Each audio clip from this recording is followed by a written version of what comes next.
5:30 in the afternoon on Tuesday, April 9th. I'd like to call this meeting of the Colerain Township Community Improvement Corporation to order. Mr. Mills, if you would please call the roll. Yes, sir. President Unger. Here. Director Insko. Present. Director LeCount. Here. Jeff Mills is here. Director Rajagopal. Yes, here. Randolph. Here. Director Wright. Here. Everyone is here. Very good. The next item is approval of the minutes from the February 12th meeting. I'd ask if everyone's had a chance to review those and if there's a motion for approval. I'll make the motion for approval. I'll second it. It's been motioned and seconded. Is there any discussion? Not for my. Yes, I have a question. I was going to ask our attorney this evening, Mr. Barbier, but he's not here. I'd like to know how I would approve the minutes as far as their accuracy. However, I don't agree with the attachment to them, the statement that you made. How would I go about doing that? You know, Stephanie, I'm not sure that the statement, I had it written out and I read it, and I asked that it would be attached to the minutes just for the record of the meeting, and I read it as I believe I read it word for word as I stated it. And I believe that when we adopt the minutes, it's what we're saying is that that's a true and accurate representation of what occurred at the meeting. And so, regardless of whether you agreed or disagreed with the things that were said, I think that what we're voting on is that what actually happened. Okay, because those were not his statement was not voted on. It was just It was just something I read into the meeting minutes. I'm not Larry, but I would personally probably vote not to approve it if that's how you feel. It's okay to vote no. But I would say that it's just the comments of one of the 7 members. It's not that the other 6 believe or don't believe in it. It's just my comments. So And I'm We've hopeful had to, this issue before. I'm hopeful to put that whole episode behind us, actually, so we can move on and get better stuff done here. So, and I sincerely mean that. Is there any other comments about the minutes? Not Did called you have for. any other comments? Yeah. Okay. Jeff, if you'd please call for a vote. Mr. Unger. Aye for approval. Mr. Insko. Ms. LeCount. Aye. I vote aye. Mr. Rajagopal. Aye. Aye. Mrs. Randolph. Aye. Mrs. Wright. abstain. The next item, Jeff, I'll let you take the new business item. Sure. The first item of new business this evening is a recommendation to make a motion to accept the 2019 first quarter financials. Those were provided in the agenda packet. Just is a listing of transactions that occurred January, February, and March. Recommendation is for a motion to accept. I would motion that we approve such a thing. I'll offer a second. It's been motioned and seconded. Is there any discussion? Yes, I have a question. Check number 1052 is listed in the amount of $100 for professional fees.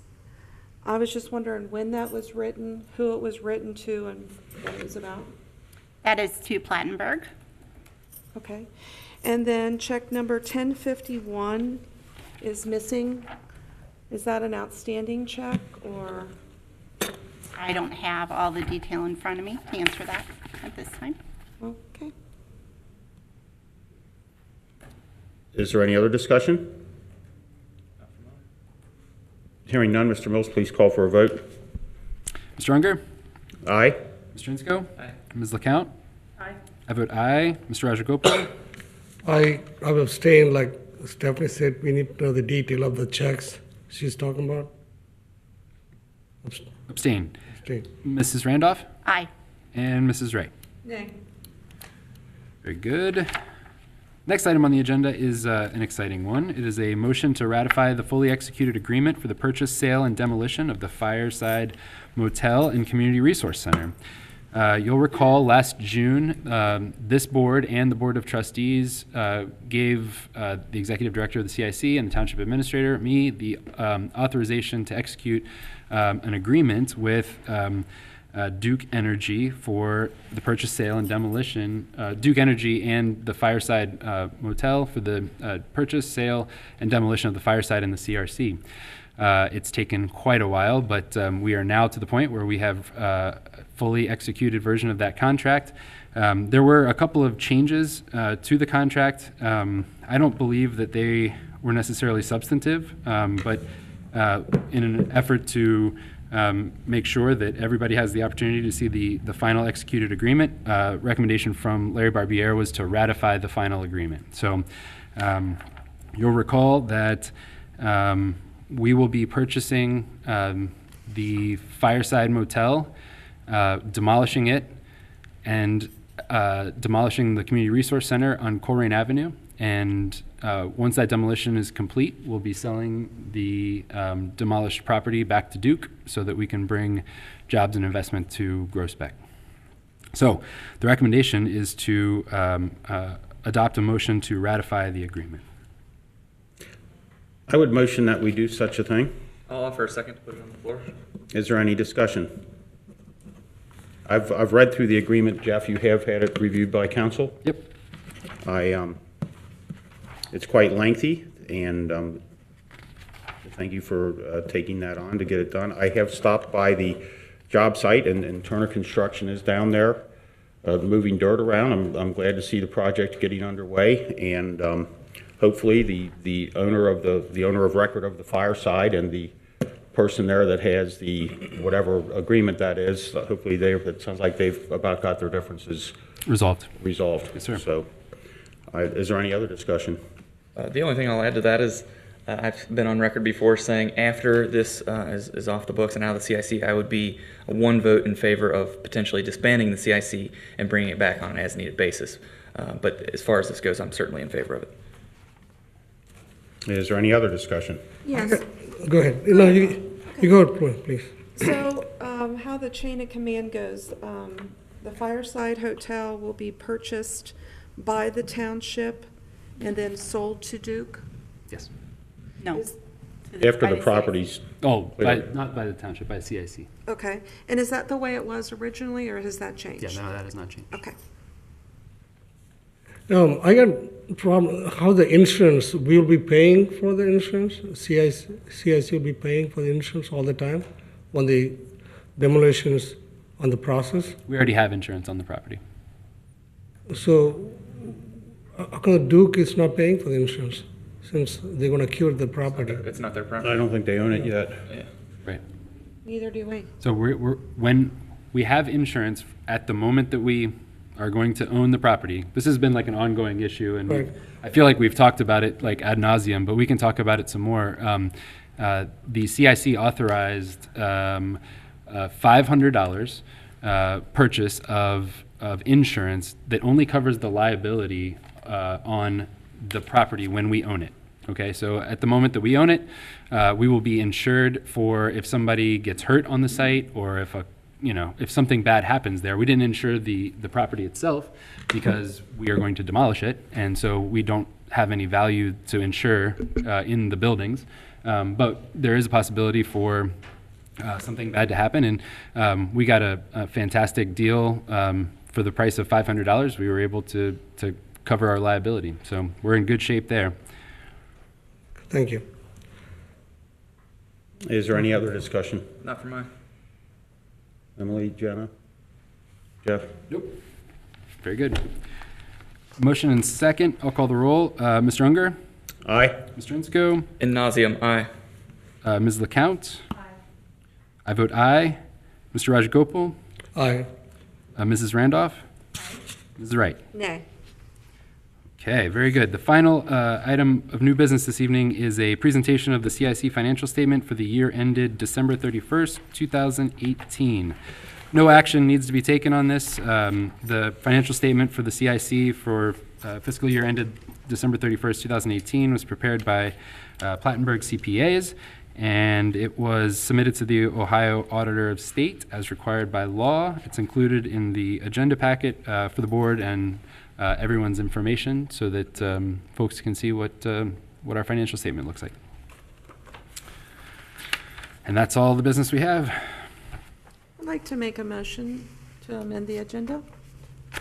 I'll offer second to it bring it on the to get it onto the floor. What Okay, would you I'd like to amend? once again, just ask if we could have citizens address, if anyone wishes to speak. I'm sorry. A little behind here. Who seconded that motion? We jinxed each other. well, Greg did. Frensko. And that is just to amend the agenda, correct? A motion, don't we have to have a motion to amend the agenda and then a motion to allow Right- public Right speaking? now is discussion of, Just amending the agenda. thank you. So I have no discussion on that, and then you would make another motion to have. I'd like to make a motion. Let's Wait a vote minute, on we have to that. vote on that first. Sure, thank you. Mr. Unger? Aye. Mr. Insco? Aye. Ms. LeCount? Nay.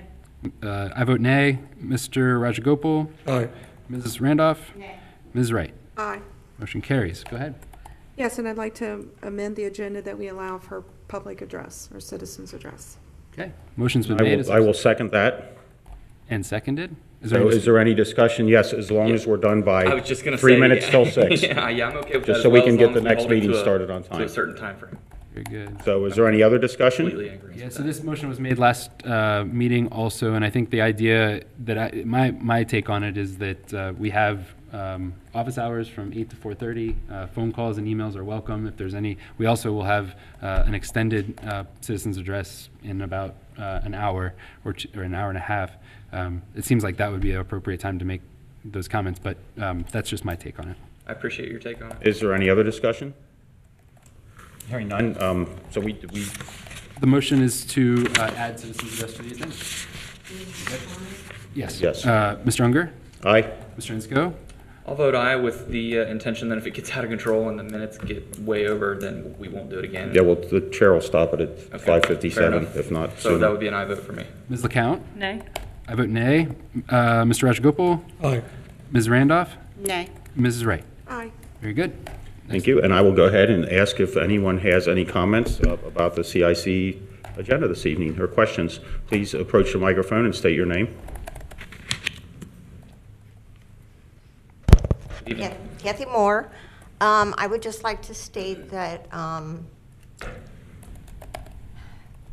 okay, you're spending $1,600 to do a financial report, and this is going to be for the next several years.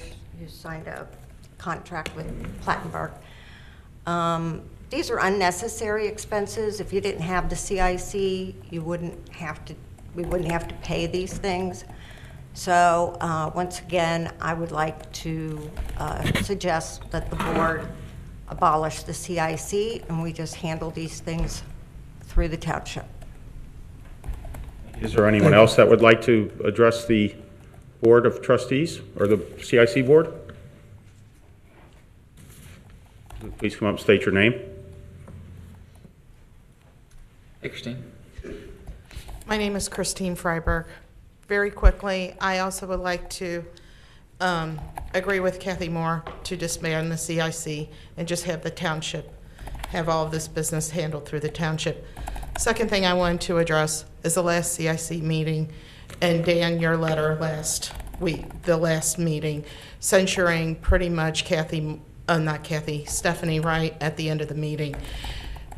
Stephanie's comment was during a Board of Trustees meeting and should have been handled at a Board of Trustees meeting.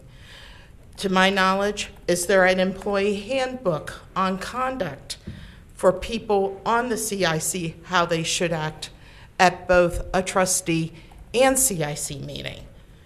You know, if I was on the board, I would, if this were me, that's totally wrong what you did.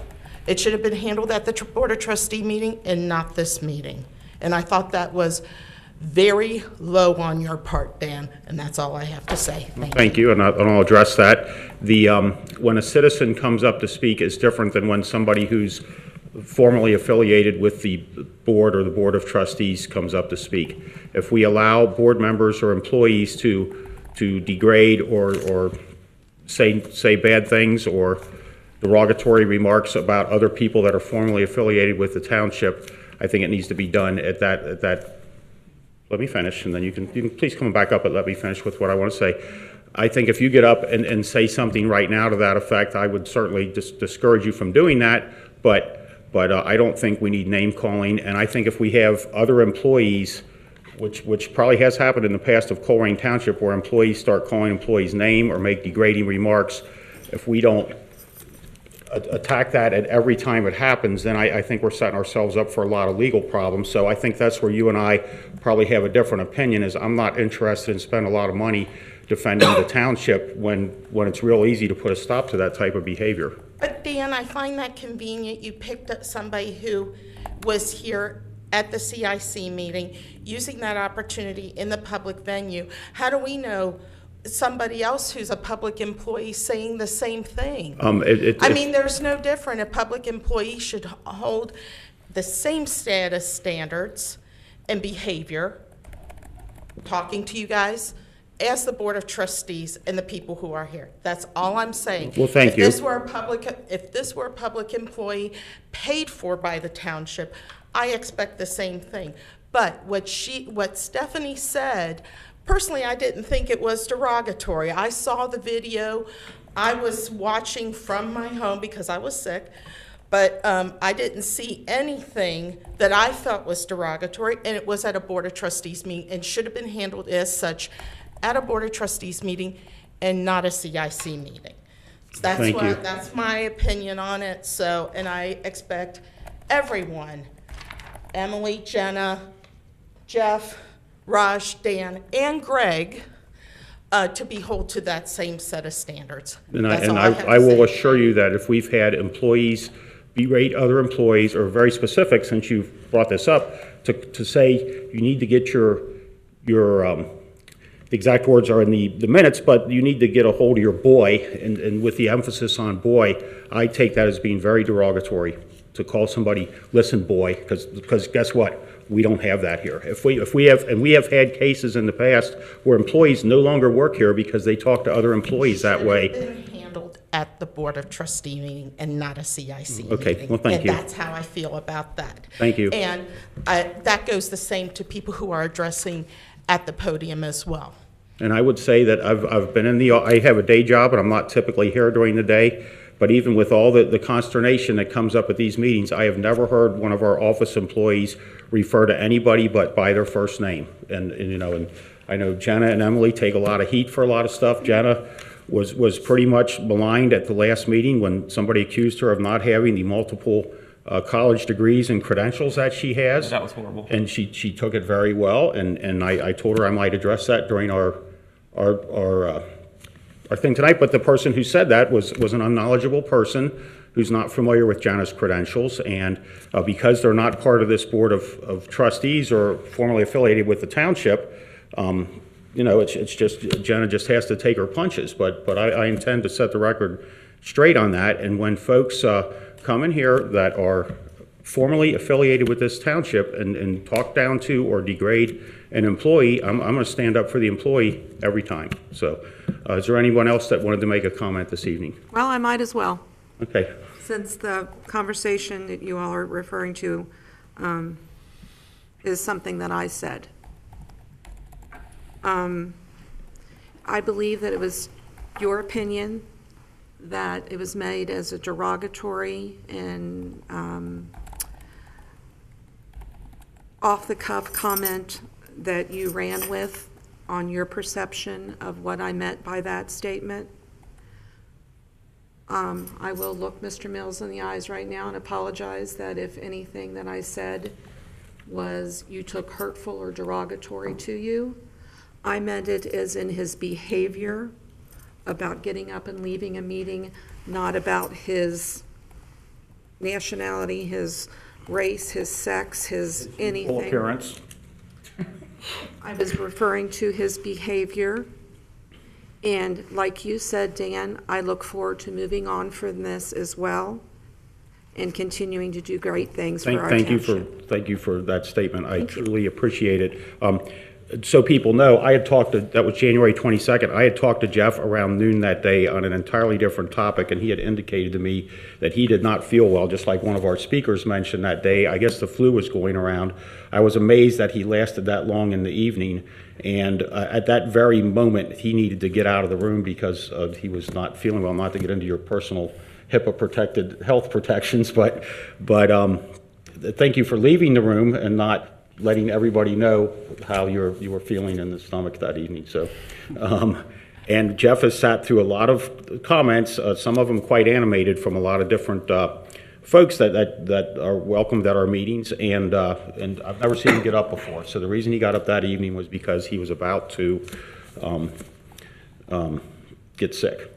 So, and that's the only reason he left. But like you said, I'm fine moving on it, and thank you very much for acknowledging that. And I think we certainly have a diversity of opinion up here with this CIC board. You've seen it tonight in several split votes, and I want to keep that diversity of opinion up here because I think it's good, and that's why specifically, Stephanie, when you asked to be on this board, I believe it was me that motioned to put you on here, and that was a year and a half ago, and if not, I must have seconded it. So, because I welcome having diverse opinions, you do tend to want to keep people on their toes and thinking ahead, and I appreciate that. So, Christine, C-H? C-H. How do you spell your last name? F-R-E-I, B as a boy, E-R-G. Thank you. and did anyone else want to speak to the CIC board? And with that, I'll take a motion for adjournment. So moved. Is there a Second. second? No, I want to keep this thing going, man. Second. Motion and second. Third and fourth and fifth. Do we take We can do a it? voice vote on this. I think we can just say all in favor. Go ahead and roll call. Roll call. Unger. Aye. Mr. Ensko. Mrs. LeCount. Aye. I vote aye. Mr. Rajagopal. Aye. Mrs. Randolph. Aye. Mrs. Wright. Aye. Very good. It is 5:52 p.m. on Tuesday, April 9th, and this meeting of the Colerain Township Community Improvement Corporation is adjourned. The next meeting will start in about 8 minutes.